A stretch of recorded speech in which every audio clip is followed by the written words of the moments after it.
తెలంగాణ రాష్ట్ర గిరిజన కార్పొరేషన్ సంస్థ చైర్మన్ తెజావత్ బెల్లయ్య నాయక్ ముఖ్య అతిథిగా కామారెడ్డి జిల్లా కేంద్రానికి వచ్చిన సందర్భంగా వివిధ ఎస్టీ సంఘాల నాయకులు ఆయనకు ఘనంగా స్వాగతం పలికారు.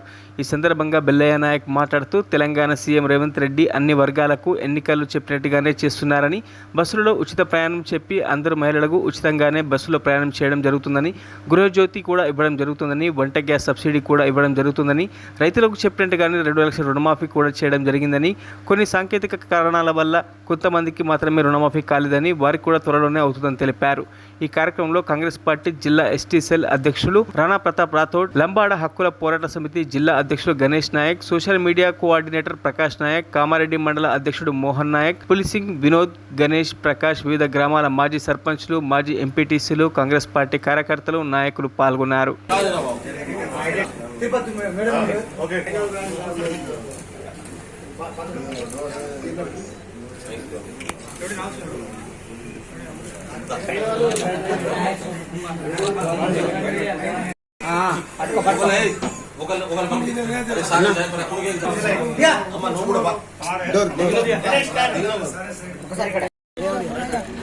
ఓకే రైట్ ఇక్కడ ఓకే ఓకే ఓకే. ఇక హైదరాబాద్ లో ఉన్నటువంటి మూసీ నది చచ్చినంత కాలం మూసీ నది ఉండాలా, ఆ కంపు జనాలు భరించాలా, దానికి అటు ఇటు రోడ్డు తీసి ట్రాఫిక్ సమస్యలు పరిష్కరిస్తే ఇబ్బందా? దానివల్ల హైదరాబాద్ నగరంలో 15 లక్షల మంది జనాభా ఉన్నటువంటి దగ్గర అక్కడ ప్రజలకు సౌకర్యాలు కల్పించడం తప్పవుతుందా? 1 కాదు 2 కాదు 80,000 కోట్ల రూపాయలు ఇవాళ ప్రపంచ బ్యాంకు నుంచి తీసుకొచ్చి అభివృద్ధిని తీయడం కోసం ఈ ప్రభుత్వం కట్టుబడి ఉండి ప్రయత్నం చేస్తుంటే దాన్ని అడ్డుకునే కుట్ర ఎందుకు జరుగుతుంది? చెరువులను ఆకుపై చేసుకుని వెంచర్లు వేసినటువంటి వాళ్ళ బిల్డింగ్లు కూటగొడితే కేటీఆర్ కడుపు ఎందుకు మండుతుంది? కేసీఆర్ కడుపు ఎందుకు మండుతున్నది? ఇవాళ హరీష్ రావు కడుపు ఎందుకు మండుకుంటున్నది? ఎందుకంటే వీళ్ళందరూ కూడా ఆ వెంచర్లు వేయడానికి సహకరించినటువంటి వాళ్ళు.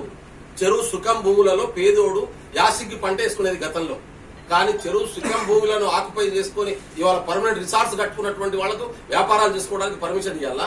అంటే దొంగలకు సద్దులు మోసే పని మీరు చేస్తున్నారు.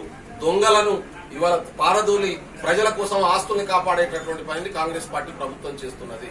ఈ డిఫరెన్స్ ను ప్రజలు అర్థం చేసుకోవాలని చెప్పి నేను కోరుతా ఉన్నాను. సోషల్ మీడియాలో నేను చూస్తా ఉన్నాను, ప్రజల్ని బెదిరించడం కోసం అక్కడక్కడ జరిగినటువంటి విధ్వంసాలు, తప్పులు చేసినటువంటి వాళ్ళను బయటికి తీసుకొచ్చే ప్రయత్నం చేస్తే అది అడ్డం పెట్టి ఈ ప్రభుత్వాన్ని బదనాం చేయడం కోసం ఒక ప్రణాళికాబద్ధమైనటువంటి ప్రయత్నాన్ని ఇవాళ రియల్ ఎస్టేట్ వ్యాపారుల ప్రయోజనం కోసం ఇవాళ కేటీఆర్, కేసీఆర్, టీఆర్ఎస్ ప్రభుత్వం, బీజేపీ పార్టీ రెండు కూడా వాటికి అండగా నిలబడేటటువంటి ప్రయత్నం చేస్తున్నాయి. ఇది ప్రజలు అర్థం చేసుకోవాలని చెప్పి నేను కోరుతా ఉన్నాను. రేవంత్ రెడ్డి కొత్తగా 4,000 ఉద్యోగుల నోటిఫికేషన్ ఇచ్చే పరిస్థితి వచ్చిందంటే కాంగ్రెస్ ప్రభుత్వం తీసుకున్నటువంటి నిర్ణయం వల్ల మాత్రమే అనేటటువంటి విషయాన్ని గుర్తుపెట్టుకోవాలి. ప్రజలు ఉచితంగా తక్కువ పైసలతో ప్రయాణం చేసేటటువంటి ఒక ఆర్టీసీ సంస్థను కాపాడుకోవడమే కాక దాదాపు 20,000 మంది ఉద్యోగులను ఇవాళ నిలబెట్టుకున్నటువంటి చరిత్ర కాంగ్రెస్ ప్రభుత్వాన్ని. అదేవిధంగా ఆర్టీసీ నిలబెట్టుకున్నటువంటి చరిత్ర కాంగ్రెస్ ప్రభుత్వాన్ని. ఇవాళ ఆర్టీసీలో కొత్త బస్సులు, కొత్త ఉద్యోగాలు, కొత్త కండక్టర్లు, కొత్త డ్రైవర్లు, కొత్త మెకానిక్లకు సంబంధించినటువంటి నోటిఫికేషన్లు ఇచ్చేటటువంటి స్థితిని ఇవాళ తీసుకొచ్చింది ప్రభుత్వం. ఏం చేసినామని చెప్పి మాట్లాడుతూ ఉన్నారు. గత ప్రభుత్వం ఆర్టీసీని అడ్డికి పావుషేరు అమ్ముకుందామని చూసింది.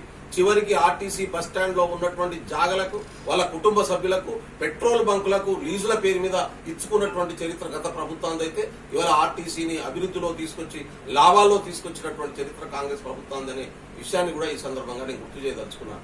అదొక్కటే కాదు, మీకు గుర్తుపెట్టుకోండి, మొత్తం కార్పొరేషన్స్ అన్ని కూడా, రాష్ట్ర ప్రభుత్వంలో ఉన్నటువంటి కార్పొరేషన్స్ అన్ని కూడా ఎవరికి ₹1 ఇవ్వకుండా గత ప్రభుత్వం పండబెడితే ఈ ప్రభుత్వం అన్ని కార్పొరేషన్లకు చైర్మన్లను నియమించి వాటిని అభివృద్ధిలో తీసుకొచ్చేటటువంటి ప్రయత్నం చేస్తాము. అదే విధంగా ఇవాళ ఉద్యోగాల నోటిఫికేషన్లు ఇప్పటికే 35,000 ఉద్యోగాలను భర్తీ చేసినాం. దాదాపు 78,000 ఉద్యోగాల నోటిఫికేషన్లు ఇచ్చినాం. ఇంకా నోటిఫికేషన్లు రాబోతున్నాయి. 15 పథకాలని, ఏ పథకాలని, పాత పథకాలతో పాటు కొత్త